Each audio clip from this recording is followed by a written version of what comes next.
৪৯তম special BCS আইসিটির seat মাত্র হচ্ছে ২৫টি। আইসিটির আসলে মাত্র ২৫টা সিট। এই অনেক প্রতিষ্ঠানে কিন্তু এখনো পর্যন্ত প্রায় শতাধিক সিট আসলে খালি আছে। সব মিলিয়ে আসলে শতাধিক সিট ফাঁকা থাকার পরেও তারা মাত্র ২৫টি সিট দিছে। এ নিয়ে আসলে আইসিটি ডিপার্টমেন্ট খুবই বঞ্চিত, এবং এর মধ্যে দেখেন মোটামুটি ২৫টা সিটের মধ্যে প্রায় ১২টা সাবজেক্ট থেকে আবেদন করা যাচ্ছে।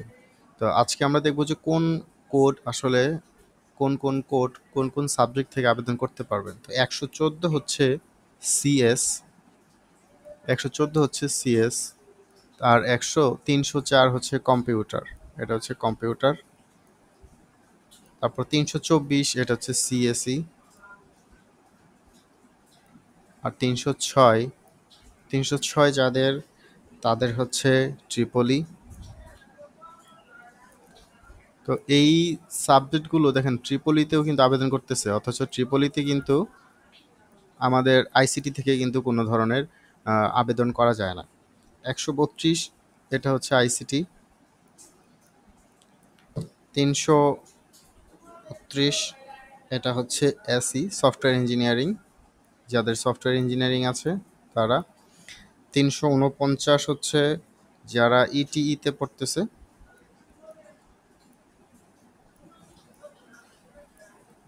এখন ৩৫১ যাদের, তাদের হচ্ছে ইসিই থেকে, ইসিই যাদের তাদের।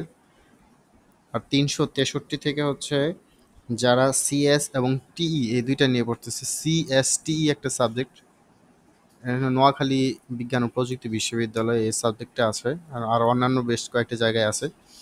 ৩৬৪ যারা হচ্ছে আইটিতে পড়তেছে, এবং ৩৬৫ হচ্ছে যারা অ্যাপ্লাইড ফিজিক্সে আছে, যাদের হচ্ছে ফিজিক্স। এবং ফিজিক্স ছাড়াও আপনার হচ্ছে এখানে ইটিই যাদের, তাদের পড়তে পারবে। ইটিই যাদের, তারা এটাতে আবেদন করতে পারবে।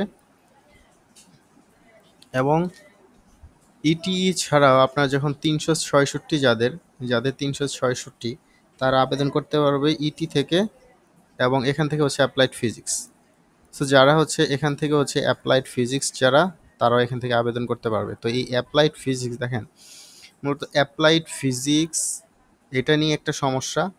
তারপরে হচ্ছে আপনার এইখানে যাদের হচ্ছে ট্রিপলি এবং হচ্ছে ট্রিপলি রিলেটেড সাবজেক্ট, যেমন electronics and telecommunication engineering, electronics and communication engineering, তো এই ধরনের যে সাবজেক্টগুলো রয়েছে এই সাবজেক্টগুলো নিয়ে কিন্তু শুনুন, বাকিগুলো কিন্তু অবশ্যই সিএসসি রিলেটেড, কিন্তু এই সাবজেক্টগুলোতে কিন্তু সিএসসি থেকে আবেদন করতে দেয় না। তো মাত্র 25টা সিট হচ্ছে শিক্ষকদের জন্যে, এবং সেখানেও আপনার হচ্ছে 12টা সাবজেক্ট আবেদন করতে পারবে। এই হিসেব থেকে আসলে আইসিটি মোটামুটি খুবই টাফ কম্পিটিশন, এবং এখানে চাকরি পাওয়াটাও আসলে খুবই কঠিন যারা সিএসই অথবা আইসিটি আইটি নিয়ে পড়াশোনা করতেছে, তো তার জন্য এটা আসলে খুবই কঠিন। তো এখনই প্রস্তুতি নিতে শুরু করুন আপনারা। আরও যদি কোনো প্রশ্ন থাকে তাহলে আপনারা অবশ্যই কমেন্টে জানাতে পারেন।